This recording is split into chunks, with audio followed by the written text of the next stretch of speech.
Good evening and welcome, ladies and gentlemen. I'd like to introduce you to our speaker this evening, who is Dr. Helen Devereux, who is a senior lecturer here at Solent University, and she will be giving her presentation on the workforce and maritime autonomous vessels.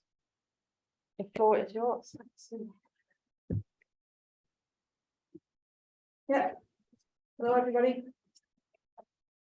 I assume you can hear and see me up here, otherwise just move forward a bit if not. And yes, I appreciate the webcam is back to front, but it should be fine. Thanks very much, Sue, for the lovely introduction. Yeah, my name's Helen Devereux. Thanks very much for some of my colleagues for hanging around this evening to support me as well. It's nice to see some of the sort of lecturers here. And I am going to talk for around 30 to 40 minutes on this issue of maritime autonomous surface shipping workforce and what might this new workforce look like, or if it even is a new workforce at all, as we can talk about. So my first thought about this was, is it a bit of a contradiction? I said to Nicola yesterday when Sue said I was speaking tonight, and she said, what are you talking about? And I said, oh, autonomous shipping workforce. And she laughed and said, well, you know, that's a bit of a contradiction, isn't it? And I think it is, and it very much isn't. And for me, it's something that I'm quite keen that we talk a lot about at this point in time, because I feel like we're in a fairly unique point in time right now, when things are starting to happen. Clearly the technology is out there for much of the autonomous stuff that is going to happen, but we haven't really had much conversation about the workforce and what it is we hope this workforce might look like, what we expect of this workforce. And I think for me, it's important that we get it right from the very beginning. So my background, I initially went to sea from school. Basically, I did a cadet with Maersk down in Plymouth. I stayed with Maersk for a few years, worked on chemical tankers, and then I did a PhD over at Cardiff University, Seafaring National Research Centre. And since then, I've done lecturing here at Solent, and I've done bits of research that look at basically seafarers' occupational health and safety, but from a very kind of sociology of work kind of perspective. So what I'm interested in is how seafarers are employed, how they organise, how their work is organised, and how these things kind of work in practice. So a lot of it, it's kind of, okay, this is what the regulations say, this is what the conventions say, this is what the shipping company is saying to their workforces, and this is what's happening in practice. And there's, you know, if you actually kind of sit down and look at the data, and also if you capture seafarers' real life experiences, there's lots of really important things that are going on there. And what we're seeing with seafarers is that the way they're organised and the way they're employed and this kind of thing really affects their outcomes. Yeah, and we saw that particularly in the COVID-19 pandemic. So we did a project here on what we called it the forgotten key workers, and we looked at the experiences of British seafarers during the pandemic. And what we found very, very strongly was that those who were employed precariously, so on single voyage contracts and things like that, fared much worse than those who had been employed permanently. It's not surprising, we could probably all guess that from the very start. But so things like that. So how do we want to employ this workforce for this new industry, if we like to call it that? And who do we want to attract? And what are the barriers that are already there, because they are already there, and we can debate about that at the end.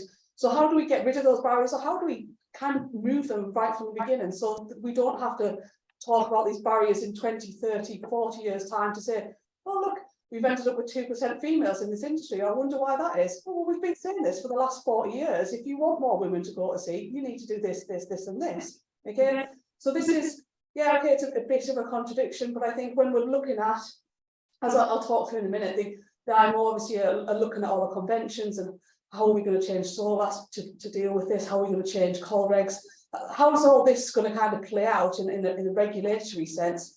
But while we're looking at all that, also the kind of broader is how we have to look as well. So the first thing to say is, yes, while it is a bit of a contradiction to talk about an autonomous workforce, I think important that we kind of understand this idea of the degrees of autonomy. And again, people who are really into autonomous shipping will know far more about this than me. And I stressed that from the very beginning. My expertise is kind of sociology of work, so I'm interested in workforces. I'm not an engineer, technology minded whatsoever. In that sense, I'm not hugely interested in autonomous shipping in the sense, okay, yes, very interesting. I love ships, clearly. But what I want is a work, an industry that's fair and equal, and that looks at kind of diversity and inclusion from the very beginning. So we kind of have degree 1, ship with autonomous automated processes and decision support, seafarers on board. Okay. Degree 2, remotely controlled ships with seafarers on board. The ship is controlled and operated from another location. Seafarers are available on board to take control and to operate the shipboard systems and functions. Okay. Degree 3, remotely controlled ships without seafarers on board. The ship is controlled and operated from another location, so there's no seafarers on board. So from the kind of just looking at that, and that's what the IMO is saying at the minute. I know there's another sort of degree of debate among this as well. At least for the first degrees, the first 3 degrees there, 1, 2, and 3, there's people involved. There is a workforce, whether that workforce is the people themselves on the ships, or whether that's some people on the ships, some people in a control room somewhere, or whether it's nobody's on the ship and everybody's in the control room. But whichever way we look at it, as far as I can see, autonomous shipping involves a workforce. Yeah. And I think, I mean, if we look at degree 4, obviously fully autonomous ship, the operating system of the ship is able to make decisions and determine actions by itself. I think probably, again, we can argue about the technology of it at the end. I think we're probably a long way from that. And I think probably in the next several decades or so, what we're going to see is this kind of thing where people are working in varying degrees. So where do we stand at the minute? Again, people know far more about this than me in terms of what's actually happening and those who are, you know, practically involved in developing autonomous ships. But in terms of the workforce, where do we stand? So the IMO, as most of you have realised, have completed a regulatory scoping exercise. And they've also begun at quite a pace, I believe, working on developing the code. And obviously there's, you know, anything you can think about that the IMO is involved in autonomous shipping, you can see there's clearly a substantial number of regulation issues which are going to need to be resolved. Yeah, and I say I'm not getting into that at all. But thinking, you know, from a kind of workforce perspective, how do we clarify the meaning of the term master, crew, responsible person? Yeah. Also, you know, how do we look at kind of the designation of a remote operation as a seafarer? Is a remote operator a seafarer? Well, not what we've traditionally considered as a seafarer, but are we going to still consider them as a seafarer? I guess most people would think a sort of remote operator is more kind of along the lines of a computer game or someone like this, somebody who sits in a control room and somewhere. So is that person still a seafarer? These are all kind of questions. Well, particularly things like the master and the crew and what that means. It very much needs resolving. So what about the workforce then? So is it obviously a new industry where workforce is not yet existent? Okay, there's a few examples of where it does exist. I know there is, you know, some autonomous ships that are running around currently, so there is a workforce in them, but primarily a new industry where the workforce doesn't exist, or does it? Is my question. Does this workforce already exist? Are we? And it seems to me, whenever I talk to people about this, it seems that most people think we're going to kind of retrain seafarers, or what we traditionally understand as a seafarer, into becoming a sort of remote operator on one of these. To me, I don't know. I have problems with that idea. I'm not sure the same people who would kind of we want to be kind of retrained as a remote operator. I think they're probably quite different skill sets, and I think for a lot of people, certainly my kind of hope of going to sea was one, to escape Teesside, but to see the world and to meet, you know, people from different nationalities and to kind of do all the bit that comes with going to sea. Clearly working in a remote operating centre on some industrial estate somewhere would not be the same experience as being a seafarer. So is this a new workforce we're talking about, or are we looking at a retraining of the current workforce? So I think a lot of how I've kind of thought about it is thinking about it as a new workforce, and how do we encourage in the people that we want to see in these particular roles. So at the moment, we've got very limited knowledge of what this workforce might look like. Okay, we've got no real data to say actually these type of people might be particularly interested in this role, these people won't, etc., etc. And actually, my thought is, how do we get as many different types of people involved in this role as possible and interested? So we are very much at a point in time when the ways we organise the work and the appointment in this industry will impact on who joins it.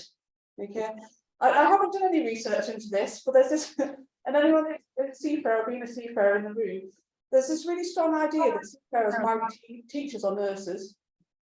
Okay, whether it's true or not, I've never done any research into it. My husband's a seafarer, and 3 of his colleagues at the minute are married to nurses, which seems to back up this theory. But there's always seems to be this conversation that seafarers marry teachers or nurses, and it seems obviously that whether it's true or not, I don't know. But I think it's an interesting concept. But obviously there is certain types of people who enter the seafaring industry. Yeah, so we know they are predominantly male, for example. Yeah. So, and there's lots of reasons for that. Yeah, and I'm going to come to quite a few of them as we go through. But my key point here is that we are at a point in time now where how we kind of organise how we employ people. So if we say, for example, okay, we're going to have flexible working for remote operators, if we're going to offer kind of permanent employment contracts, we'll change. We know this from other industries. We'll change who wants to join this industry. Yeah. So there's lots and lots to be learned from what we already know regarding the seafaring workforce. So we already know what barriers to entry for women to sea are. Okay. And I'm really sick and tired of people saying like, oh, there's no barriers for women entering sea. They can just go to sea if they want, Helen. Rubbish. Okay. But that's absolutely not true, and we can talk about it after, and I could give you a list all night long of all the things that are in the way to stop women going to sea. And we know about them, they've been published for decades and decades. Yeah, so I'm being honest that we sort all that out right now with this industry, and we don't get to the point where we have a seafaring, where we're all talking about it, we're all researching about it, but actually we almost feel like we're far too long down the line that anything's actually ever going to be meaningfully sort of done about it. Okay, and again, precarious employment. We've just, here at Solent, we've just submitted to one of the Parliament committees on exploitation of labour, and the question the committee were asking were different groups of workers, so those who are employed precariously or permanently, exploited or treated, if you like, differently. And so we have very clear evidence that that is the case for British seafarers. How they are employed very much impacts on how they're treated as a worker. Yeah. So there is lots and lots to be learned. In 2021, 4% of UK certificated officers were female. Okay, 10 years prior to this, 2.7%, 1.5% of engineers. So the last decade, have we actually improved anything? No, I don't think so. In the last 20 years, have we improved anything? No. I think from me becoming a cadet, however many years ago this was, to now, I don't think the stats have changed in a statistically meaningful way at all. Across the globe or in the UK or whichever, really. So women still experience barriers to entry into the seafaring industry. Okay. When I applied, I was rejected outright by one shipping company, a large shipping company, but I won't say who said outright we don't employ women. Okay. I mean, I'm 34 and I'm British. This we're not talking about a long time ago and in some far from corner of the world. That was a big company in this country that said no, we don't employ British 15 or so years ago. Yeah, so so is this still happening today? Probably. Imagine if you go speak to some of the female cadets we've got in the other building across there. Some of them will have experienced exactly the same. No, we're not taking you on. You're a woman. Okay, things like uniform. Yeah, the uniform the cadets wear, the uniform we wear on the ship, it is male. Yeah, whether we want to accept that or not, we get all of our cadets to wear ties. It's a male gendered piece of clothing. Yeah, and then it's not important, but it kind of to me it sort of signifies that you're a woman in a man's place. because we're not asking men to wear a traditionally woman's piece of clothing, but we're asking the women to do it for the man's. Yeah, and I know it's a very small example, but my point is there's lots and lots of these. So these are the kind of barriers that the women are still experiencing. And I'm quite, again, lots of people like to shoot this down, but I'm very interested in this idea of kind of gender neutral language. And there's lots of research in other industries that indicates that gender neutral language is hugely important. And I actually saw this on Facebook a few days ago, and I screenshot it and I thought, yeah, I'll put that in my presentation. There you go. A substantial amount of language in the industry, in the seafaring industry, is male. Okay, and I can give you hundreds of examples. The very fact I've got a seaman's discharge book. Okay, but there's loads of them. It was designed for men. Okay, I did go through a phase of tweeting the IMO on the National Women's Day every year to ask them when the seaman's discharge book was going out, and then obviously give up with that after a while. But again, I know we've got people from the MCA here, but we have the MCA still producing end notice and referring to seafarers as he. Again, so when people say, oh, what are you asking for them to go back round and change them all to he/she? No, I'm not asking for that. I'm asking that going forward, can we at least make an attempt at having, you know, gender neutral languages? If you look at all most of the end notices that were produced in COVID by the UK MCA, they all say he throughout them. There's no reference to she or any other gender neutral terms in them whatsoever. Yeah. So I mean, again, everyone's like, well, that's not. It's not important. So my counter argument to it's not important is, if it's not important, why can't we change it? Yeah, and there's lots of women seafarers who say, well, it didn't bother me, and I said, well, no, it didn't bother you clearly because you joined the industry. But what we don't know is the women that it is bothering that are put off from joining the industry. Yeah, clearly it didn't bother me enough, or I wouldn't have become a seafarer. Yeah, but we don't know the other ones that thought, oh, it's obviously for men, I won't bother doing that. Yeah. And I know before someone tells me there's industries the other way, but this is what we're going with here. So there's lots of research in other industries and sports and things like that. There's a really good paper that's just gone out about cricket players, actually, that clearly shows the importance of gender neutral language for recruiting. Okay, so a cricket team went for children, actually, when they changed the language they used to be gender neutral, got a far higher percentage of girls that expressed interest in joining than they ever had previously. Okay, so kind of why does this relate to autonomous shipping in the workforce? Well, you know, can we from the very beginning get some kind of gender neutral language? Yeah, are we going to be having end notices with he for these sort of things, or from the beginning can we make sure that actually that's kind of stamped out and we're not doing this sort of thing? So I kind of already said that the employment terms and conditions will very much will impact on who chooses to enter the industry. So we know that particularly women of a certain age will look at particularly part-time work, so people who've had children, and generally again, but we know it's statistically true. Women with children will typically go for part-time work because it fits around childcare and commitments, it fits around the school drop-off and that sort of thing. So if you are of that sort of age and you've got children and childcare responsibilities, or the other way, we also know that women statistically take on more of the kind of care of the elders. So we're talking about the kind of the women who are looking after aged parents and things like that. They will choose part-time work. They will also predominantly choose flexible work because it means it can fit around the caring commitments that they have got. And we know that women do that in a way that men don't. Yeah. But there's lots of other things. I mean, class is a very difficult concept, I think, to talk about in the UK, but I think it's still as important as ever. Class, employment terms and conditions will dictate the class of the worker that goes for it. Yeah, we know statistically that people from a very low economic background will predominantly favour permanent employment over sort of temporary employment wherever possible, because they don't have that safety net to fall back on. Yeah, of kind of families or, you know, with wealth and that kind of thing. So things like which we've seen in the seafaring industry, but it makes, you know, union organising very difficult to come to any sort of collective agreements. So what's that going to be like for a autonomous surface ship workforce? Yeah, because presumably we're looking at remote operation centres in different parts of the world.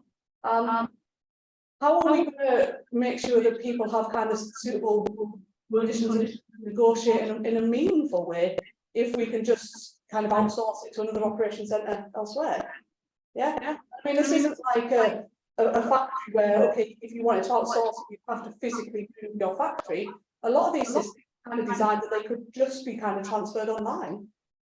Yeah, so it's going to be, I think, a very complicated thing. Is, you know, how are the workforce going to be protected? How are they going to have any kind of collective bargaining and that kind of thing, given the nature of the work that they ultimately will be doing?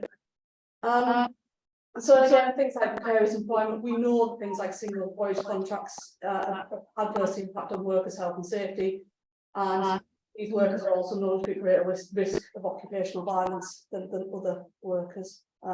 So, you know, are we going to employ these workers in this autonomous shipping workforce in permanent contracts where they've got more security, where we can the health and safety and that kind of thing? Are we going to carry on with this, particularly what's becoming predominant in the UK at the minute, this gig economy idea? Yeah, we're all familiar with Uber and this kind of thing, where workers are very much paid on a sort of demand basis. They're paid while they're doing something and not otherwise, and all the problems that go with this, the lack of sick leave and all this kind of thing as well. Yeah, so what are the ways that we can make the industry attractive or attractable to those who do have care responsibilities, and how can we encourage these people to join the workforce? Because unless we do, as far as I can see, what we are going to have is a workforce which replicates the seafaring industry, which is predominantly young and male. Yeah, because they are the people that would be attracted to it, assuming we are going along the same sort of lines and things. So this is a quote I did just before it got, I'll be honest, it got a little bit messed up with COVID, like lots of things in the world, unfortunately. But I started a research project just before COVID, where I managed to track down an entire cohort of deck cadets who'd finished training 15 years previously. And I tracked down all of them quite diligently. I bothered the whole lot of them. And I said, can I interview? And actually, the bar agreed, fortunately. And I said, I'm interested in, you know, what have you done? And I was very keen that I spoke to not only the ones who'd finished their training, but also the ones who kind of started it and left in the middle. And actually, there was a whole host of things that were going on there. Some of them had kind of started it and left. There was one that had basically went on to fail in the NG1, so was kind of pushed out of the industry in that sense. But the rest of them had either left the industry out of choice. Some of them would still be in the industry, but some of them have been kind of left the industry because they kind of felt like they were missing out on lots of things, particularly when they became of a certain age, when they were looking at kind of family forming and having children, and all that kind of goes with that. And one of them said to me, I've got a young kid. That was one of the reasons for coming ashore, to be honest. I didn't really fancy being one of those at sea dads, to be honest. Even ships having different times around you, people talk to their kids on Skype. And I thought to myself, I really didn't want that. Yeah. So this is a male, an individual who's left the ship and chose another industry because they didn't want that situation. Obviously, their kind of personal choice. But are we equally going to become a kind of an industry with this autonomous shipping type thing, where people are again going to have to be forced to make the choice between being a kind of active parent and taking this kind of active parenting role, or missing out on some of their children's, you know, lives growing up, that kind of thing. And I think that the key thing in this bit about medical fitness standards, okay, so seafarers need to meet fairly stringent medical fitness standards. I know there's lots of debates around the NG1 and whether some of it's too tight or some of it's too slack or whatever it is. But seafarers, and there's very obvious reasons as to why this is. Yeah, so seafarers need fairly stringent medical standards because of the work that they're doing. And also the remote nature of the work, and the fact that if you need particular medication on a you know, an hourly basis or a daily basis or whatever, it might not always, you know, you can't guarantee a supply like you could in shore-based industries and this kind of thing. So yes, it definitely makes sense as to why an NG1 exists for seafarers, and why seafarers is an industry, this, you know, it's got this healthy worker thing going on, where the seafarer industry only has, or should only have, healthy workers, unless, you know, something has gone wrong. And again, restricted medical facilities on board. So these are people who, if anything does go wrong, there's very restricted things to deal with them. Is any of that relevant for the autonomous workforce though? What medical fitness standards will these workers need? Yeah, I mean, as daft as it sounds, like can we have blind people doing this sort of thing? Because presumably, if we've got the technology to autonomously run ships, presumably we've got the technology for visual things to become heard. Yeah. So what are the medical standards that are going to be needed? And is there any scope for workers to enter this workforce who couldn't, for medical reasons, enter the seafaring workforce? Yeah. So what I initially heard was that they were going to put a lot of the seafaring things was just going to be kind of transferred across, and we were going to look at kind of retraining healthy workers to then move this position. But actually, there are ways to have kind of disabled people, other people, taking some of this work as well. And if not, why not? Because to me, there needs to be a really good argument as to why that can't be the case. And I think that again, that's the sort of thing that needs to be really kind of looked at right now as to what it is that we're doing. And I know a lot of the NG1 stuff is very clearly defined when you look at the information as to why we can't have people with this medical condition because of this. That's fine. But a lot of that isn't going to transfer over in the same manner at all. So again, I think it's just a really key discussion to be having. So I think, and it's a few minutes short, but my kind of final thoughts on it, that there's no reason why employment in this maritime autonomous surface shipping industry couldn't be attractive to a whole range of individuals. But I think it's only if we get things right at the very start. For some reason. And I do think that is the key thing. That is, we are at that point in time now where I think we really should be having these discussions. And we should be having uncomfortable discussions that some of this is going to lead to as well, about who it is we want to encourage and who we want to exclude from the industry, but with very clear reasons as to why that is. Again, and I think we need to give very serious considerations to areas such as medical fitness standards to ensure that workers aren't unnecessarily barred from entering the workforce. Yeah, and I think that there needs to be a lot of thought around this. I'm happy to take any suggestions, questions, arguments. Thank you. Those of you in the room, when you ask your question, could you make sure that you speak up? If you're right at the back, you might want to come forward a bit to ask it so that people online can pick up on it. Those of you online, you can post your question in the Q&A and I will read it out. And the first person who has online has just gone 2 points, there's not followed on yet. So I do have a question. Okay. So it seems to me that all of this is going to be very much reliant on there being a global framework. Given that we still have flags of convenience that bypass or just not apply large chunks of the IMO regulations already. Yeah.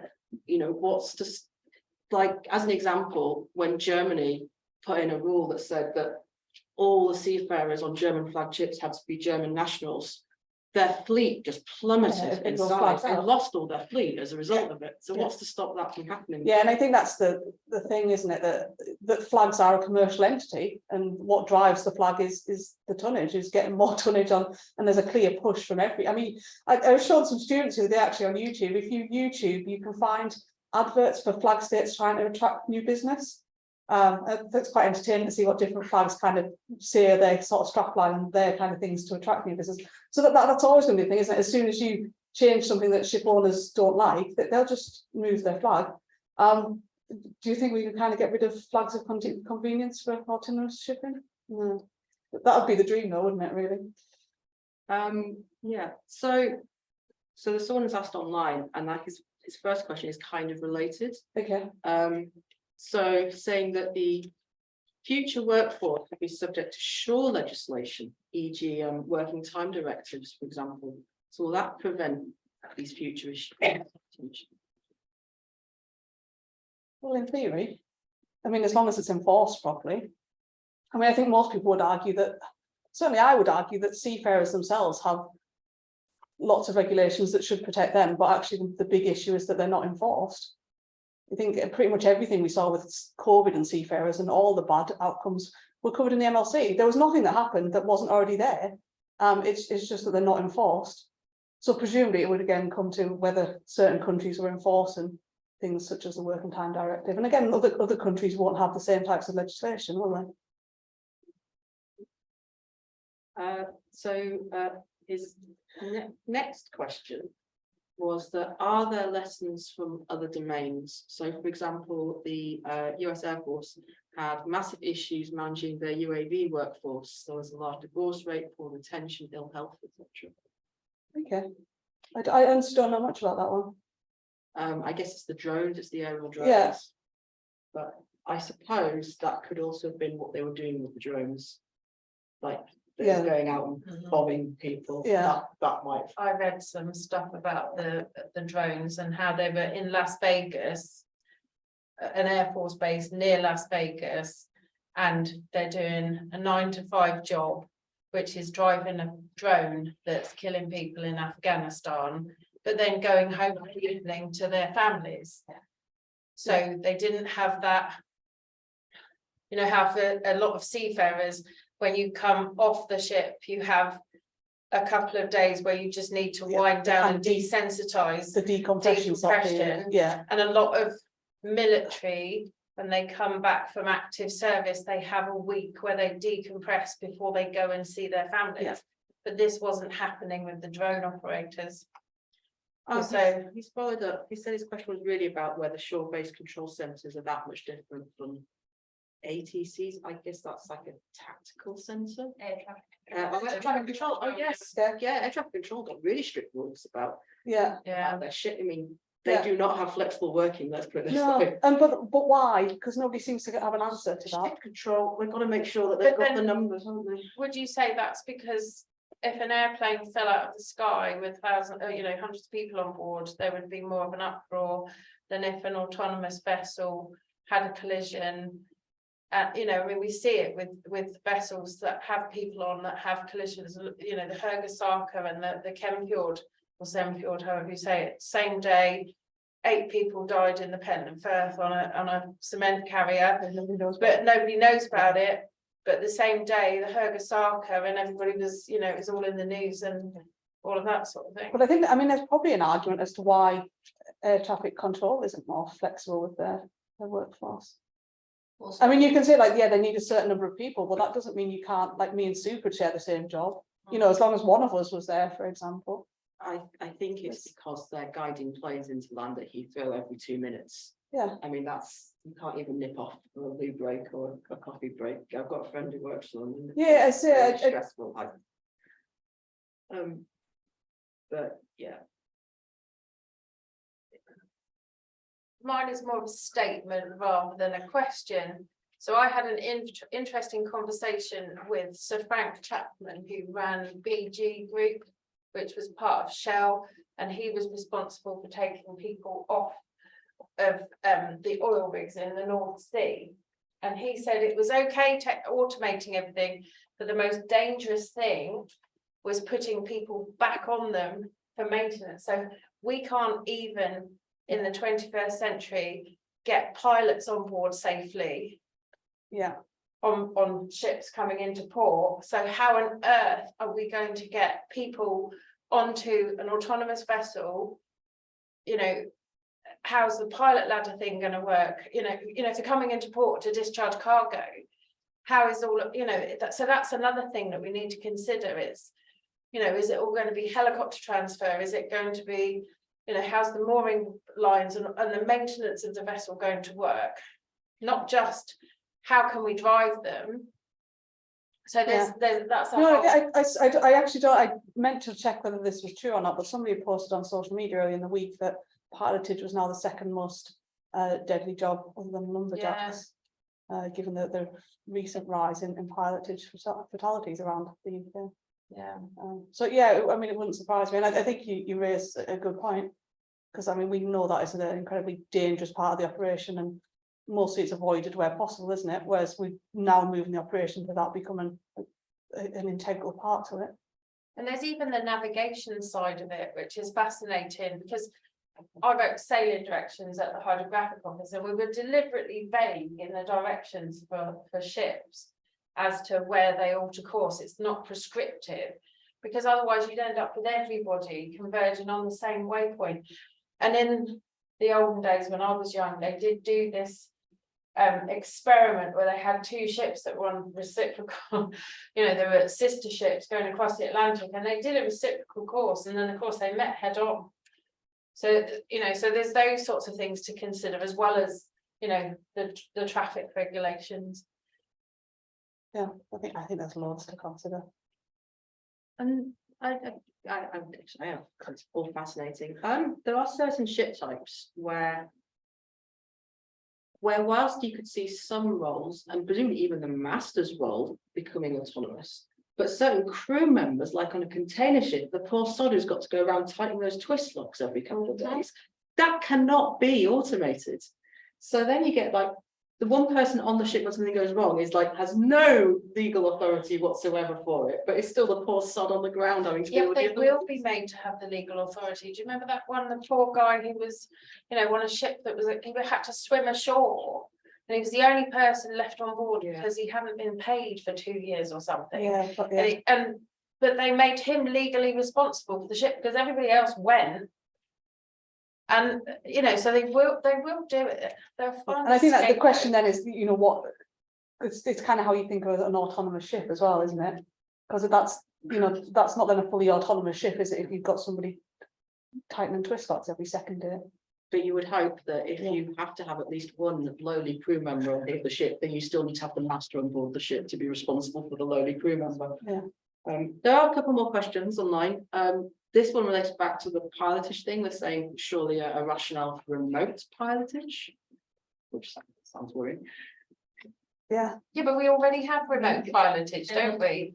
And if it's rough weather, but then that takes away the situation awareness of the pilot because they're not on the vessel, so they're not experiencing the weather conditions. Yeah. And if it's a compulsory pilotage area, then how does that work? You'd have to rewrite the Pilotage Act. Okay, first thing, thanks for your presentation, Helen. And second thing, thank you for raising the gender neutral issue. It's something I've always been keen on. There is no reason why people can't staff a ship. Yeah.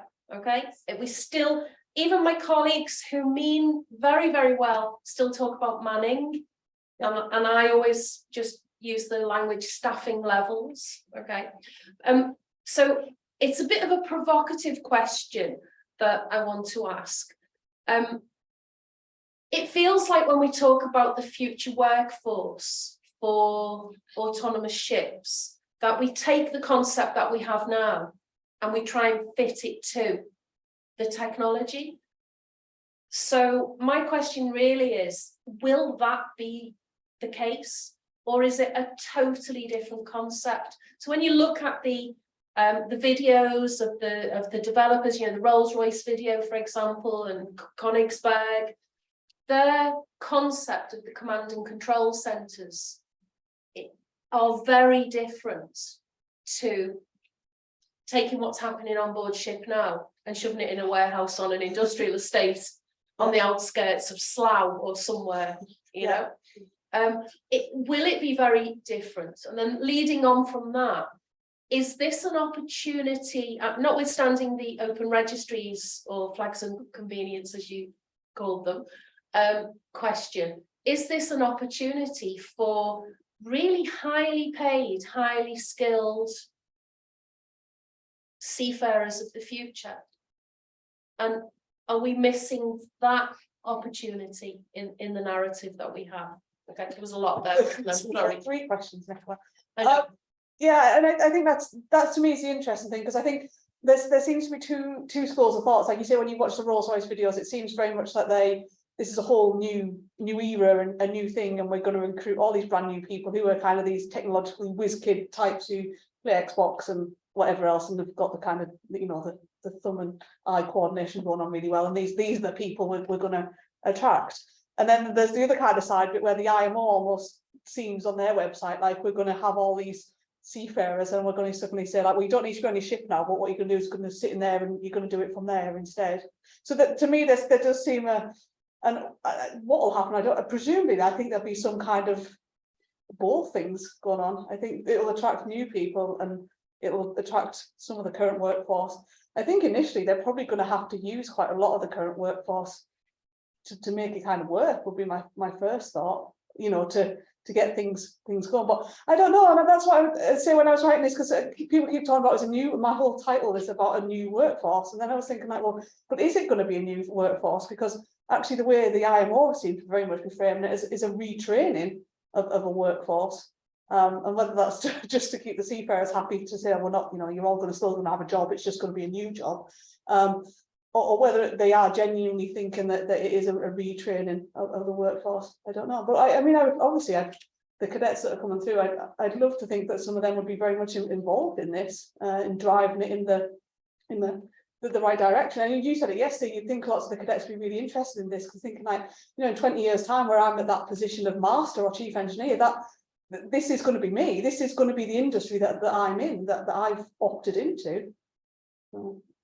Do they talk about it? Do the cadets talk about it? Do they?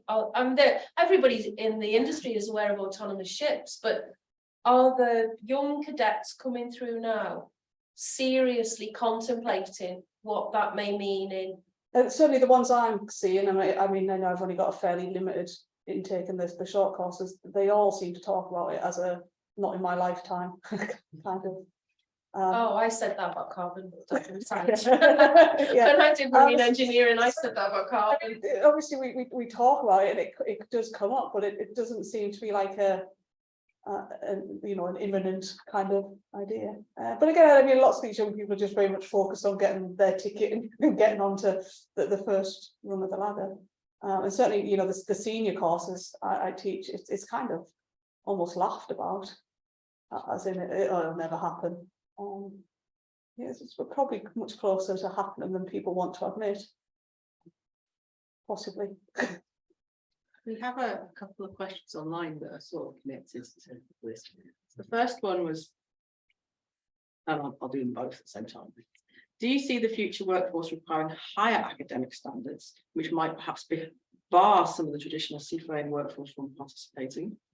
And the other one is saying that every industry that's looked at remote operation, the roles have proved to be new, and the need for direct operational experience has reduced. Still there, but lower.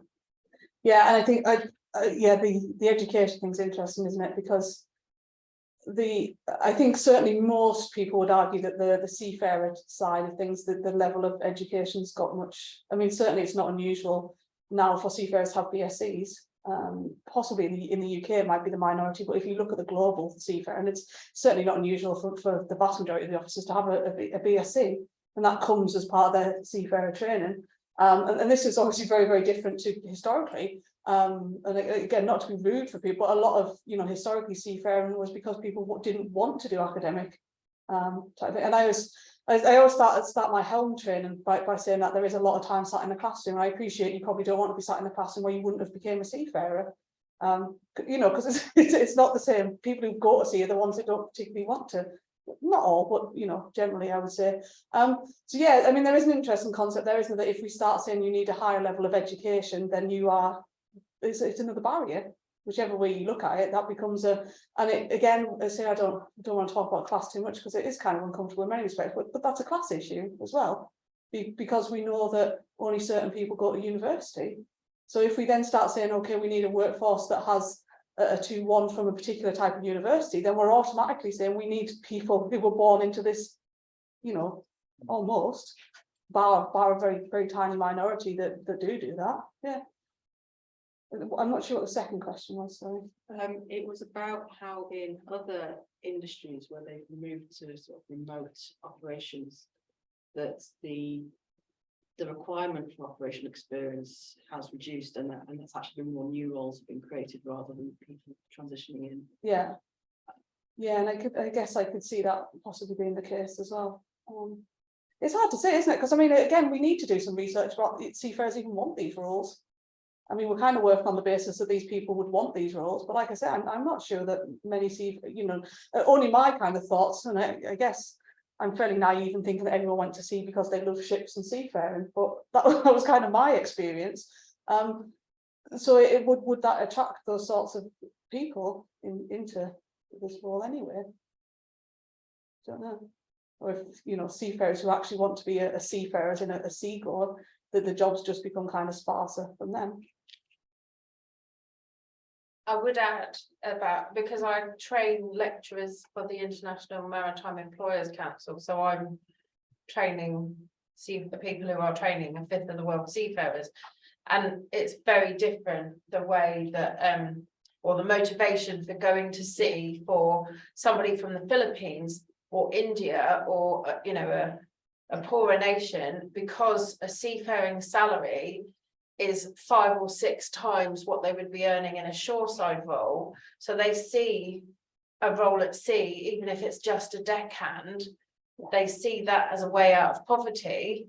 But like you say, most other countries, they will have 3 years at nautical college, will come out with a degree, and then they'll go to sea. Whereas in the UK, we've only just started doing degree cadetships.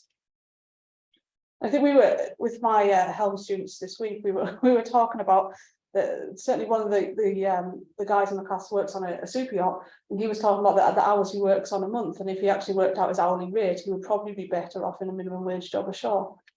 When it all came down to it, that the hours he kind of worked on a monthly basis. And we all kind of laughed and said, well, like, why are you still there? And he said, because he loves it. Basically, that it was the drive to be on this yacht and to work with lots of different people and to see the world and the lifestyle that brings. But yeah, like you say, I think it would be very different. I think it would be very interesting actually to see the differences between kind of different nationalities and different cultures and things like that, as to whether it is purely a seafaring is a high salary occupation that allows people to support a family and that kind of thing, or if it is something that people do for. And I don't want to appear racist to say this, but it's like, are seafarers of the future or the maritime autonomous workforce of the future going to be like call centres in the UK where they were all moved offshore, and it's an untrained or a lower skilled workforce because it's cheaper to be in a call centre in Delhi, answering queries for a UK company, so there's that aspect of it as well, isn't there? I mean, it's I think there's there's so many lots of variables questions that are there. I have 2 questions basically. Just commenting on that as well. If, for example, if the flag state of the country is quite strong and puts a lot of regulations in place with regulating autonomous vessels, obviously the ship owner has the choice just to move it offshore to some other flag which has far less regulations, and that's an option. So the question is whether by implementing strong regulations you're actually discouraging companies from investing in your country, I suspect what we might see is what we've kind of seen in the seafaring industry at the minute, is where the supply chain are actually the ones that are probably strongly regulating it rather than the IMO. I mean, that's a bit of a controversial topic, but I think when you look at, actually, it's a lot of it is the demands of the supply chain and how much interest they've got in protecting the workforce and that kind of thing that actually matters more than the kind of flag state stance on things. So when you look at tanker operators and SIA and things like that, for example, they've got their own kind of inspection regime purely because the charterers, the supply chain have demanded it. But that's, I mean, fair enough, but that's only because if a tanker has an accident, it's an environmental disaster. If a container ship loses 700 containers over the side, nobody cares. Nobody even, because hopefully they probably sink. Well, or some maybe of them not. do, Some of them don't. some They'll wash up wash somewhere, up, but but insurance covers it. Yeah. And there's no environmental issue. Yeah. So, I mean, my second question is, all autonomous companies at the moment, when you look at it, and I may be wrong, but it's very high-tech companies that are basically getting grants to go out and try and prove something. but where is the business final product? Because let's say you take an offshore vessel and you say, okay, I'm going to put that next to your FPSO. I have no people on board and I'm going to run it from a remote control center. But you've got a multi-million-dollar asset that belongs to an oil company that if it has an accident, it pollutes a large area. Yeah. The same thing with a container ship. You know, you've got 28,000 containers on board a container ship. Are you going to trust that? So where is the actual business model to make this work? And I mean, there's certainly some suggestions out there that actually having crewed ships is possibly cheaper anyway. There's, you know, actually when you look at kind of crew salary and that sort of thing, it's probably cheaper to have the actual workers on board. If you take 10 people and you put them on board a vessel for 3 months, that's all you need to do. 10 people, 3 months, 24 hours a day.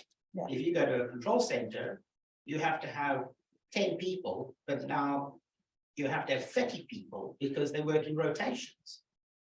8 hours on, 8 hours off, or 8 hours on, 16 hours. I guess the question is how many vessels each kind of operator can, you know, and that's the, I guess that's the interesting thing, isn't it? You know, How many Like- operators, I mean, how many container ships can you as a single operator in a remote control center yeah, manage? safely drive at one time. Yeah. Yes, you know, so. Yeah.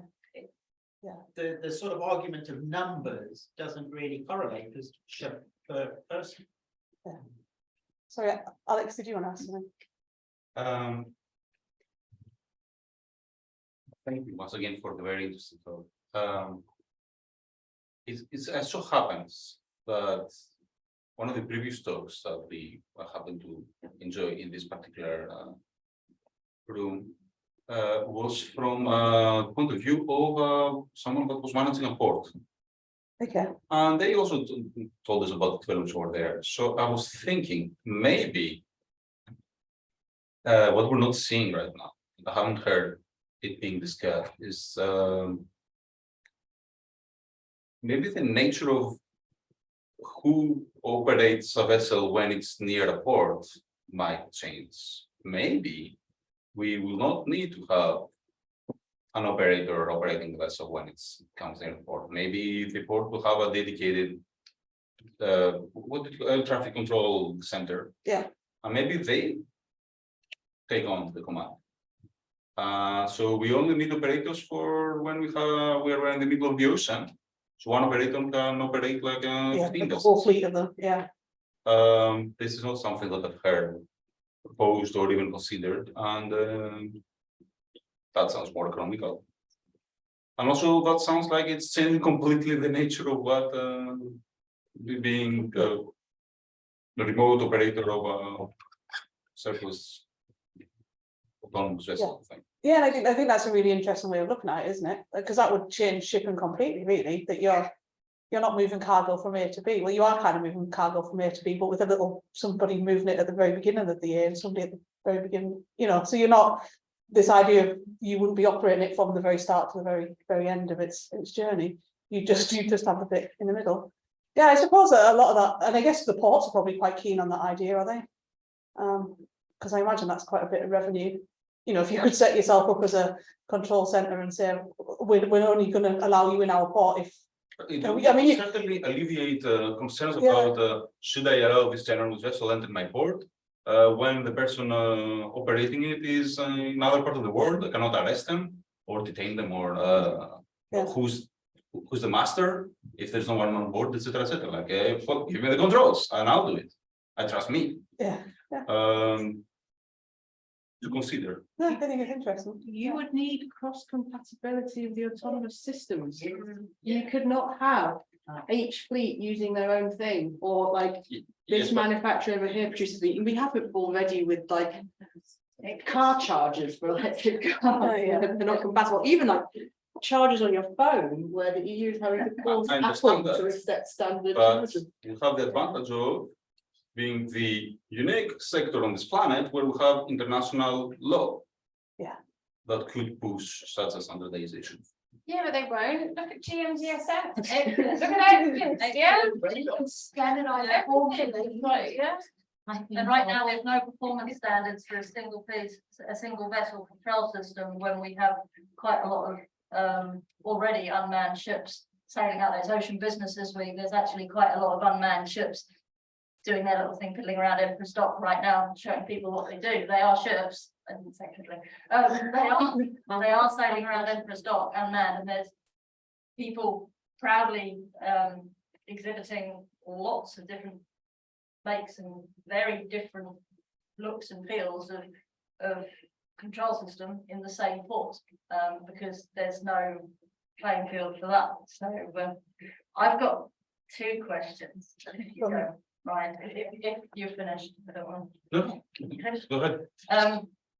One is about the blending of the workforce. So you're saying how there's probably going, or almost definitely going to be this period where we're going to have a traditional workforce like we have now and a workforce of tomorrow. And what do you think the potential impacts might be of that blend, where you're going to have people with quite different experience levels, backgrounds, ages, potentially, when you can have some experienced masters and then some Xbox generation kids, and lots of captains in one room operating different ships. Yeah, I mean, it's going to be fascinating, isn't it? I think that'll be one way of looking at it. I would say, I mean, I think seafarers are fairly good at getting on with everyone in general. We kind of bond over being absurdly negative about everything. That seems to be true. But you know, we have seafarers now where the ships is multinational, ages, you know, there's religions, culture, etc., etc. So I won't do that. Sorry, people online. So I think seafarers are probably very adapted at dealing with. I mean, obviously we are having. You see the cadets now. You come to any of the open days. One of the first things the cadets will ask shipping recruiters is what's the Wi-Fi like on board. So I think, you know, we have very much got the, if you want to call them the Xbox generation, we've already got them on ships. So I think most captains are getting used to this generation now. If they're not now, they will in the next few years, certainly anyway. So I'm not sure that's going to be much of an, presumably like any kind of industry where there's an influx of new workers, there's going to be kind of tensions. I would imagine you know, you look at any kind of traditional industry where they've brought in large numbers of an influx of new workers, there's always these kind of tensions. Yeah, when you've got loads of captains in one room and that kind of thing, I think that's going to be an interesting thing. But my second question was about diversity. Totally all the points about gender. What also do you think, something I've been thinking of, whether the introduction of maths might introduce more diversity, or will it introduce potentially more diversity for example, having more religious minorities? If you look at the pictures of cadets graduating for the last sort of 10-15 years on British cadetship programs, it's all, I'm going to say, it's all very white male. You can't necessarily tell their religious affiliation from that, but there are a lot of parts of the world where, for example, Sikhs have to shave all their facial hair because you're working in a field that has H2S. So, or there's restrictions on wearing turbans, or seafarers struggle with Ramadan fasting, especially if they're operating in, for example, polar regions. Whether MASS has an opportunity to bring more religious diversity and also sexual orientation as well, if there's more a feeling of safety and inclusivity, and whether you think diversity has an impact on that. I mean, you'd certainly hope so. I think at the very outset that, yeah, we've got to be very careful and very deliberate in that we actually make it an industry that is diverse and inclusive, and that we attract people who want to be in the industry, and we don't kind of put all these unnecessary barriers in the way. And how, I mean, it's clearly not going to be an easy thing to do. But I think, unlike the seafaring industry, where we are trying to change mindsets and change rules and that kind of thing, and change cultures, we're not doing that with Mars in many respects, because I think if we could kind of get it from the beginning, where we say, like, this is open for everybody, And we want you, whether you're a young white male who plays Xbox 18 hours a day, or you're a person of a particular, you know, sexual orientation or whatever, if you are interested in this industry is interested in you. And we will, you know, employ people and organise the work in a way that it means that certain groups of people aren't put off from working in the industry. We're gonna have to come to an end there. It's 12:30. So we've filled our allotted time slot. So I'd like to thank Ellen for a very interesting lecture in the usual way. Give her a round of applause.